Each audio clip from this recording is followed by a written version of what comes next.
Nous, on a toujours appris et on a su rebondir de choses qui sont peut-être un peu moins bien passées. Maintenant, pour une réussite, je pense, c'est vraiment le fait d'avoir pivoté notre idée, parce qu'on est arrivé avec une idée. À la base, on voulait mettre en place une sorte de moteur de recherche qui réponde aux questions en lien avec la nutrition. Et puis, au fur et à mesure, on a changé cette idée, on a trouvé un autre concept qui nous parlait plus et puis qui nous ressemble plus et qui est aussi plus dans nos cordes. Une idée innovante, une intuition, la volonté de créer. Plongez dans l'esprit de celles et ceux qui ont un jour décidé de passer de l'idée à l'action. Je m'appelle Carolina, j'ai 22 ans, je suis valaisanne d'origine, exilée à Genève. Je suis diététicienne de formation, j'ai fini ma formation l'année passée, en septembre 2021.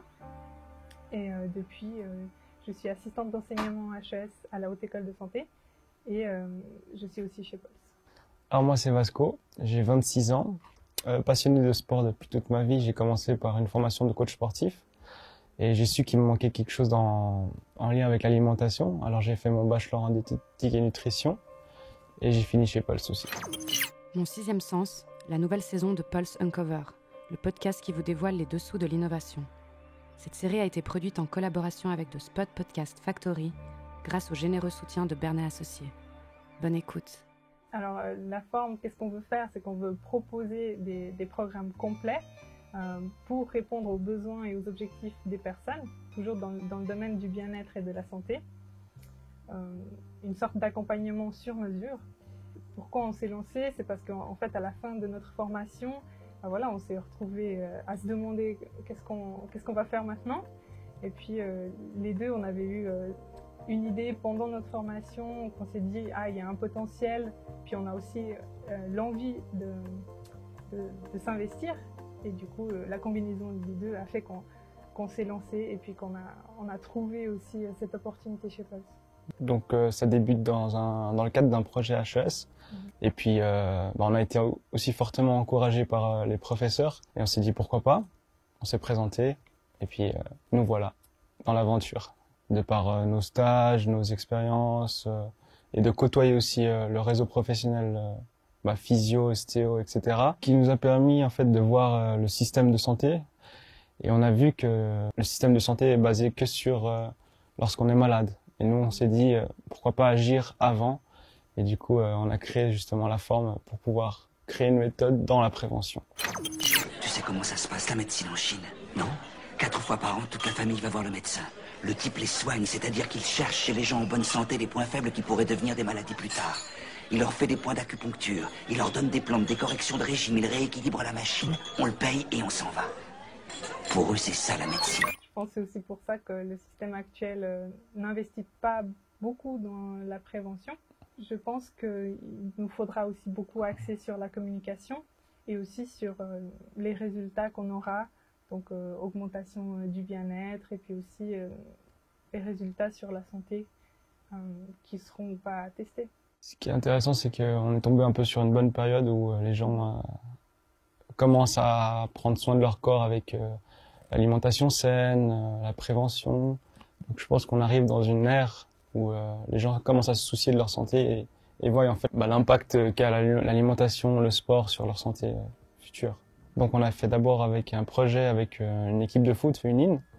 Donc c'était un concept d'entraînement en lien avec la nutrition et puis le mouvement. Donc ça a assez bien marché, elles étaient super contentes. Et là, on a actuellement une cliente aussi qui suit le programme et ça se passe bien.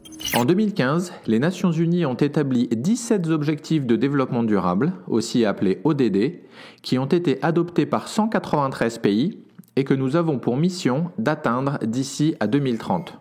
Avec le concept, on est totalement dans les objectifs ODD. Donc en premier, il y a le troisième, donc objectif de bonne santé et de bien-être.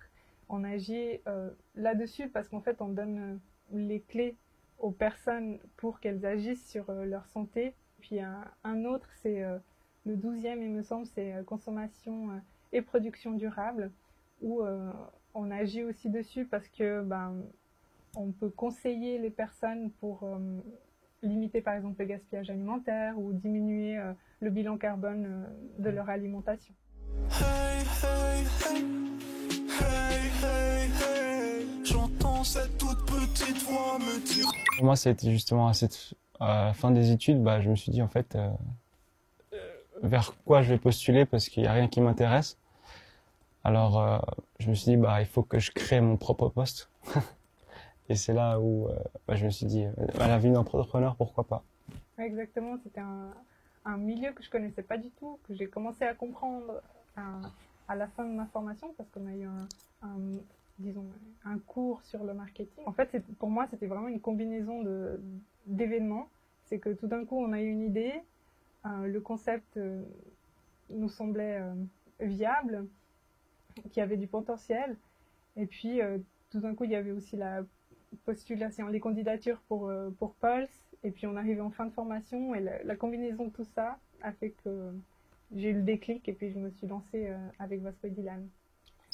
Donc pour moi, un entrepreneur, c'est quelqu'un qui a un esprit créatif et qui voit justement un peu le monde et ses difficultés et qui permet justement de trouver une amélioration dans le monde d'aujourd'hui pour faciliter le monde de demain.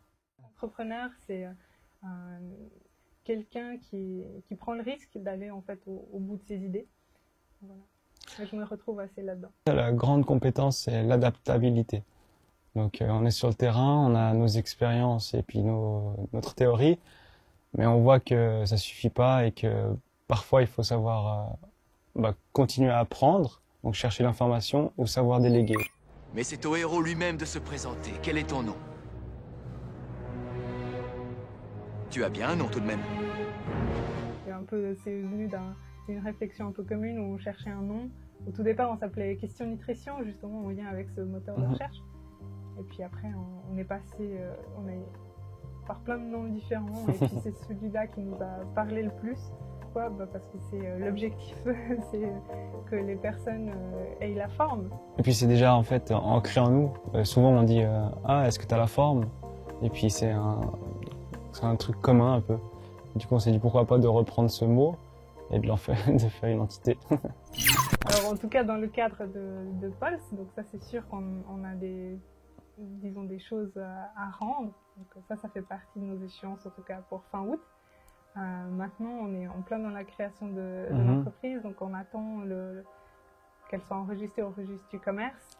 Donc ça, c'est une des étapes. Ensuite, ouvrir notre compte en bon courant pour pouvoir faire des transactions réelles, au nom de l'entreprise.